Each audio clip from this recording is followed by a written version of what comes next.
Here comes I Believe, guys. It's September the 21st, and we're out here helping hikers this year. And she's agreed that she's going to let me interview her today. I did a lot of trying to finagle that, but she is, and she's just, this is where she walked in 2014. This is at Black Horse Gap, I believe. And this is where she's going to let me just talk to her for a minute. And we're going to do this in two different places. So we're going to just start this and then we're going to stop it. But this is where I was at when they walked out of the woods, coming out of Delville, their first day. I remember it vividly. I'm going to see her memory of that day. Okay, I Believe, tell us about that day that you walked out of Delville. That day I was running with a fairly large group. I was running with No Name and Salty Hat, and I think we had Chance and about 4 other guys running with us that day. And we came through here, and we had been going through rhododendrons all day long.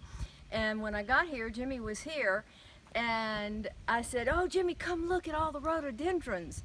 And he said, "Well, come this way with me and look at all the rhododendrons." And so we went through that way to the next out overlook, where I think we're going to stop again. And the rhododendrons were beautiful, and they were falling off the bushes, and so you were walking through pink carpet all day long. It was wonderful. You actually took a video of that, and we may tag that on this video because it's an amazing video. I mean, you could not walk without stepping over. It was just full. It was beautiful. All over your head. The green tunnel became pink. That's right. It was green tunnel that became pink. And when they got here, I kind of had a little trick on them and give them a soda pop and all that, and then I asked them, they wanted to hike another mile, and that's where we're going to go to, where that mile comes out, because that's a pretty overview. And then we slept right here. It's changed a lot, hasn't it, I Believe? It has. There's a lot of tent sites now. Because our crew had to just tent right in here, but there's tent sites all in here. And that's one thing about the trail. As we've come back year after year, we see that every shelter site and tent site has changed. Sometimes it's overgrown. It's not even a tent site anymore. Right. It changes from year to year. Okay, we're going to stop this and we're going to go right up the road, and that's where I'm going to get to ask her some questions about her through hike. Okay, we'll see y'all back in just a minute. Bye. Hey guys, we've moved up to where Sherry and them hiked 1 more mile from what you just saw a few minutes ago. Now we're going to talk about the Appalachian Trail in 2014. Tell us, when you, first of all, your trail name. My trail name is I Believe. How did you get that name? Mr. Jimmy gave me that name. That's not exactly true. I don't remember it that way. Well, you already had talked about it, and then there was a song that James and I wrote called I Believe. And Elvis has a song that says, "I believe for every drop of rain that falls, a flower grows." And so I would sing that song along the trail when it was raining. But what about the deeper meaning? When you first met me on the trail, I would say, I believe I can get to Katahdin. Because I did believe at 62 that I could get to Katahdin. But the deeper meaning is that I'm a believer in Jesus Christ, and my Jesus walked every step of the way with me from Springer Mountain to Katahdin. When did you first think about the Appalachian Trail? Back in the 70s when I was in college, and we worked at Blue Ridge Assembly in Black Mountain, North Carolina. On our days off, we would hike up to the Appalachian Trail, and that's what caused me to love it and think, you know, one day I want to do this. Now, I Believe has no idea what I'm asking her. I didn't practice. I want this to be just like it was with everybody else. She kind of balked about that. No, give me the questions. I said, no, this is like a presidential debate or something. You can't have the questions before the event. So this is very raw, guys, and this is how I like to interview, so that's where it's at. Okay, so that's how you started believing that. And then we got married, and you mentioned it to me, and that was several years later when you actually hiked the trail. You said that for 30 years you had heard, I want to hike the Appalachian Trail, I want to hike the Appalachian Trail. So one day you said, well, if you're going to do it, and I said, I better do it now. And you went ahead and retired. And I retired, and you got to studying about the Appalachian Trail, and you actually thought it was like 200 miles, and when you discovered it went all the way from Springer to Maine, you were like, what? Yeah. And then I began to research it, and I thought to myself, well, I'll let her dream, but I know that's not going very far. And I actually helped her get her equipment and all that together. And you started on what day? I started on March 7th and I finished September 25th, which would be 4 days from now, and I really wanted to finish on September 21st because that's my middle brother's birthday. And so that is today. And so Randy, happy birthday. Wow, I didn't even put that together. That's interesting, and that's how it happens. And Randy is a pivotal character of support in my trail because one day I was laying in a hotel and I really thought I think I might quit. I think I was in Front Royal, I think, and was thinking I really might quit. And I called Randy and we talked, and he told me my 94-year-old mother was doing fine and everything at home was good, not to worry. So we hung up the phone, and when I went to do my blog that night, I opened it up and Randy had commented, "You are strong, everything here at home is wonderful, Mom's doing great. Do not let I believe become I regret." Huh, okay. And that just spurred me on. So those comments in your trail journals or on your YouTubes or whatever are so helpful along the trail. So all of you who are faithful to comment, know that you're making a huge difference. And then your other brother kind of did some special things. My other brother was a forester, and he would roam the hills and the valleys of Louisiana. And we don't have a lot of valleys, but well, but anyway, he would roam the swamps and the little hills, and so he knew what it took to hike and walk and everything. And so he was really encouraging to me. And he had heard me say that I set goals along the way of things I wanted to see all at different points, and that's what kept me going. And so the first thing, I wanted to make it to Neal Gap. The first 30 miles was my goal. The second one was to get to Gatlinburg, where we had spent many childhood vacations. And so my older brother had heard me say that, and so he told my mom, well, I hope and I had told Buddy that if I could make it to Gatlinburg, I would be proud of myself. And so he had heard me say that. So he would say to my mom, I hope she makes it to Gatlinburg. So I made it to Gatlinburg and kept going. But when I got home, Buddy had bought a gold medal. And on one side he wrote, I believe, and on the other side he wrote AT 2014. And he presented me with my gold medal when I got home. Yeah, that was real cool. What about your gear? How did your gear do, gathering your gear and all that, and how did it work? Gathering my gear was a lot of fun because I'd read everybody's trail journals and all of that and hear about their favorite pieces. Then I would go investigate their favorite pieces. I loved my sleeping bag. A Big Agnes 30-degree bag was a wonderful bag. I loved my tent. My tent was like home to me. Copper spur. And I love my purple poles from Black Diamond. I'm real satisfied with my gear. I summited with this bandana. These are the shoes that summited, Solomon's actual summit shoes. And so I was really satisfied with all of my gear. I changed only my backpack. And Jimmy, here comes Froggy and name tag. And so we'll cut this short and come back later. Okay guys, we took a real short break there because the hiker walked up and we needed to say something. So we're back to our interview. And so I was talking about my gear. Okay. And so the only piece of gear that I changed was my backpack. I started with an Osprey that was really too long for me. And when we got to Gatlinburg, I was trying on all kinds of packs, and a short little lady came up to me and she said, I have the pack for you. So she went over to the children's section and got a North Face youth pack, 65 liter, and I carried that the rest of the way and had no problems, and it was really, really cool. What was the most difficult section of the trail for you, I believe? The most difficult section? I learned that I love step climbing and rock climbing, okay? I hated those long 2 and 3 miles of just slanted ups. And so even though this area was easy for other people, it was harder for me because you have a lot of those long gradual 2-mile ups that take maybe 6 miles just gradually going up. The worst section, and I hate to name a state, but the worst section was in Massachusetts because our water was running low, it was hot, it was buggy.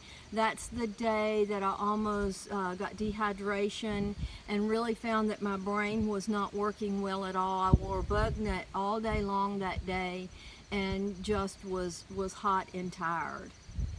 And what about up in Maine, your first day in Maine? Wasn't that a pretty tough day? The first day in Maine just really kicks your behind, and you cross Maine, and I was running by myself. At that time I was with Owlbear, who I summited with, who I met the first day on the trail.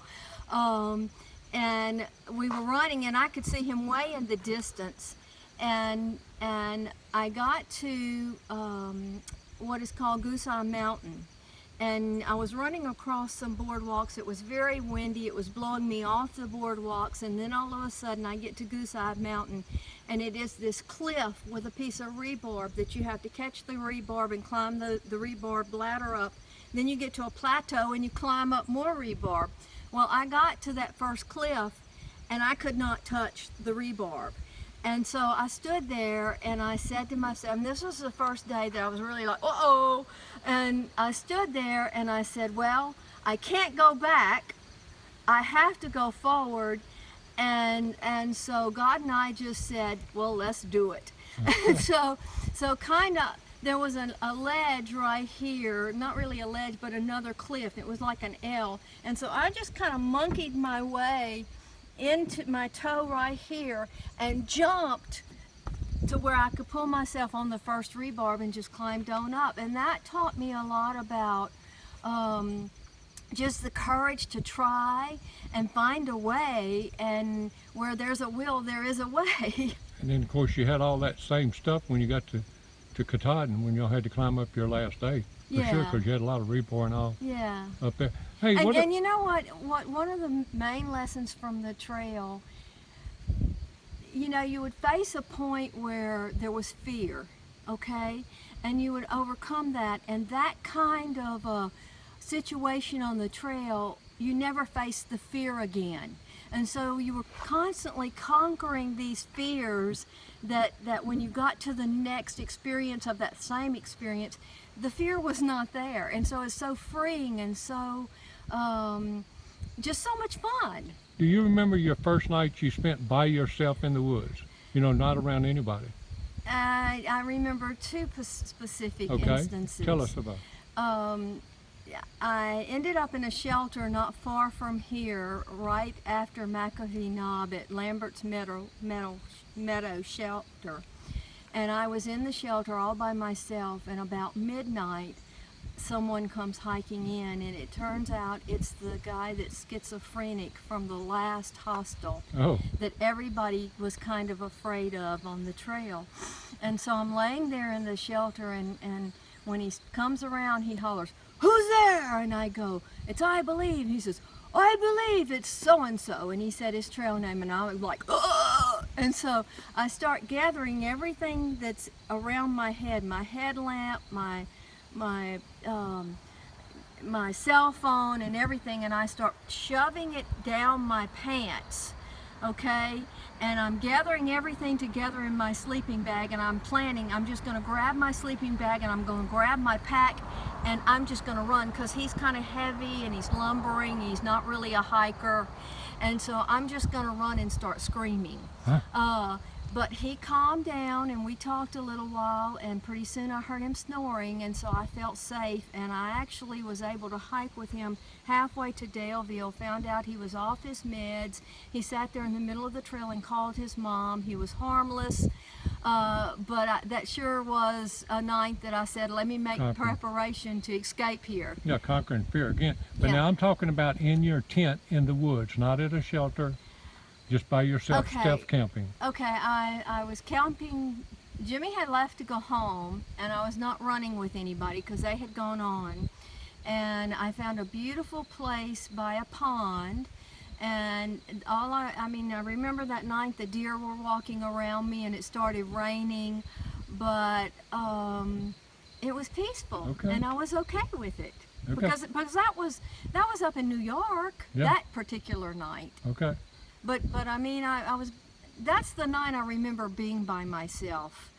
But my nephew asked me about how many nights did I spend by myself on the trail, and there were about 5 or 6 that I was totally alone. Right. Now, I know some stories because you've told them a lot. I want you to tell the story about Moosalok.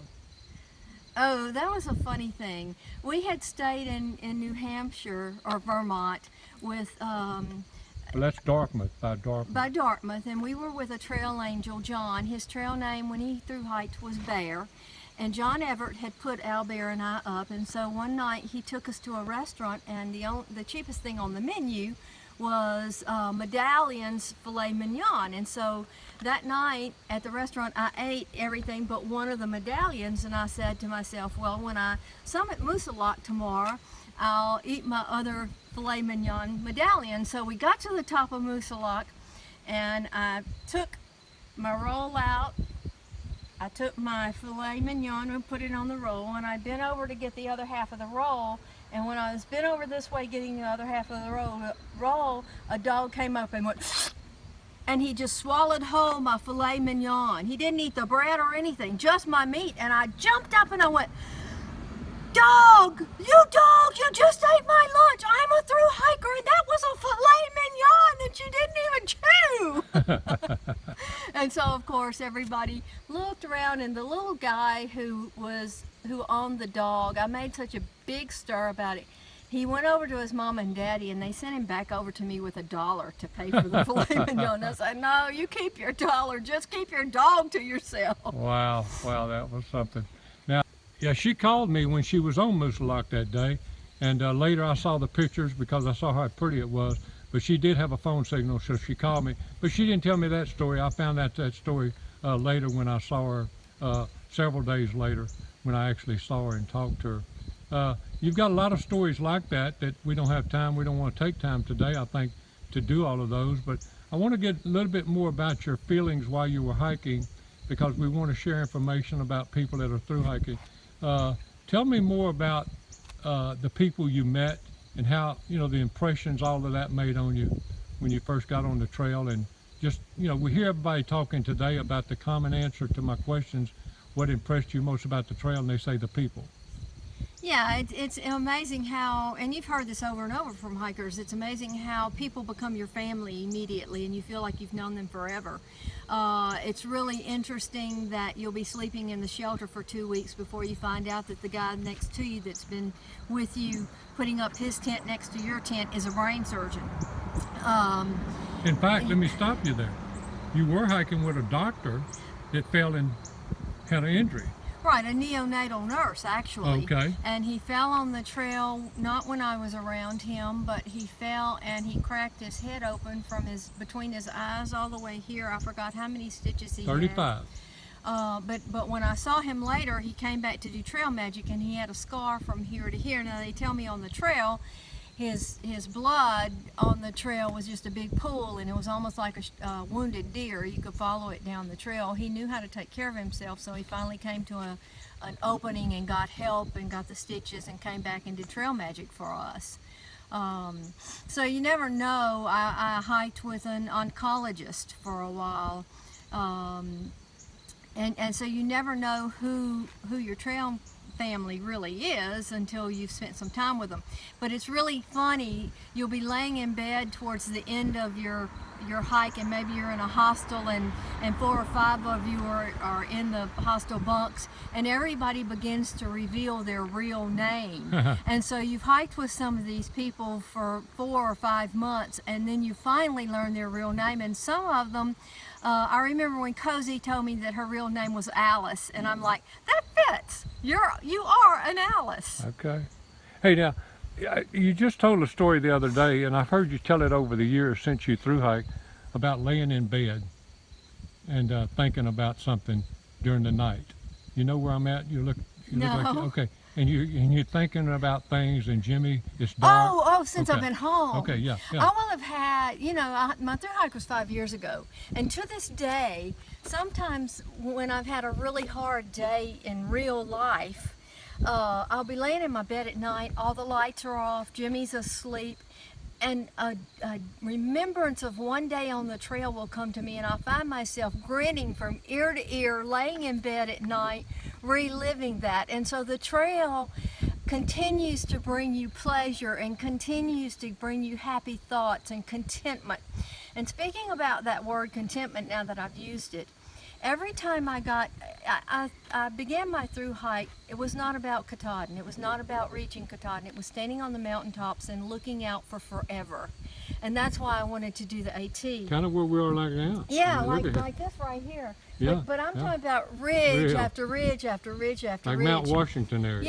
Yeah. And every time I would get to the top of a mountain, I would have this sensation that I couldn't put a word on. And I remember standing up to Mount Avery, one of the last high peaks, and all of a sudden when I got to the top of Mount Avery, the word just came, and it was contentment. Hike that hard hike, and now I'm just content. But that last day on Mount Avery was actually my summit tier day, because I realized that I was about to come, the only big mountain I had left in my mind was Katahdin. And so on Mount Avery I began to reflect about seeing forever and ever and ever, and I just stood there and cried that day, because my hike was not about getting to Katahdin. My hike was about seeing forever and ever and ever. And that's the same day that I felt like God gave me that word just all of a sudden. Sherry, what you've been feeling is contentment. You know, it seems like you hikers never talk about, you don't ever remember the bad days. Oh yeah, Jimmy will ask me, how many days did it rain, Sherry? Oh, 2, and then I'll start thinking, and then I'll remember. 60 or 40. And I went back and read my blog one day, and that particular blog, and I don't remember where I was that day. I was probably in Damascus or somewhere, and it started sleeting on me again. Oh no, I was going up to Rome Mountain. It started sleeting on me again, and my blog says, no, no, no, not again, because it had started sleeting that day. Okay. So there were many more days of rain that you forget about. Okay, I'm not going to go too much longer, because I'm probably longer than I've already said, but I do want to ask you some questions I ask everybody else. Okay. Your favorite hostel? My favorite hostel was Green Mountain House with Jeff. Okay. And your food that you missed the most on the trail? Mustard greens and ice cream. Okay. So every time, this was something that was funny to me. Every time I could get to ice cream, I wanted ice cream, and everybody that hiked with me, Salty Hat would buy me ice cream all the time. When I ran with Indy and Grams and Gramps, they were always knowing that I wanted ice cream. And I had fallen on the trail when we got to the halfway point at Pine Grove. And I was eating my ice cream, and Jimmy wanted to film me, and all of a sudden he noticed that there was blood running all down my leg, and he went, oh, Sherry, you got blood running all down your leg. In the video, and maybe we'll put the clip of the video shows me just eating my ice cream going, yeah, I got blood on my leg. This ice cream is so good. In fact, since we're going to talk about ice cream, I'm going to bring something up. Sherry's always, ever since she's hiked the trail, now we're doing trail magic, she wants to get an ice cream truck. Tell us about that. I want to buy a pink ice cream truck, and at every trailhead play the ice cream music and let all the hikers come to the ice cream truck to get ice cream at the trailhead. And let me tell you something else about that. She's talking about, she told a buddy of mine that's coming from Baton Rouge, Louisiana, a couple of days. That we're painting this truck pink, and we're opening up the side of it and serving ice cream from here. I don't think that's going to happen, but I'll let her believe it's going to happen. I believe it's going to happen. Okay, we're going to talk. And guys, we're not going to stay much longer, but I do want to say that it's funny how the trail takes care of itself and provides, but today is the summit day 5 years ago, I believe. Didn't even know that till we started filming. She came down the trail after finishing her hike. And you remember the first thing you did? I high-fived you and said, we did it! Hey guys, we did the interview. You wanted it. I hope you enjoyed it. And we'll see you down the trail. Happy trails! Happy trails, and God bless you.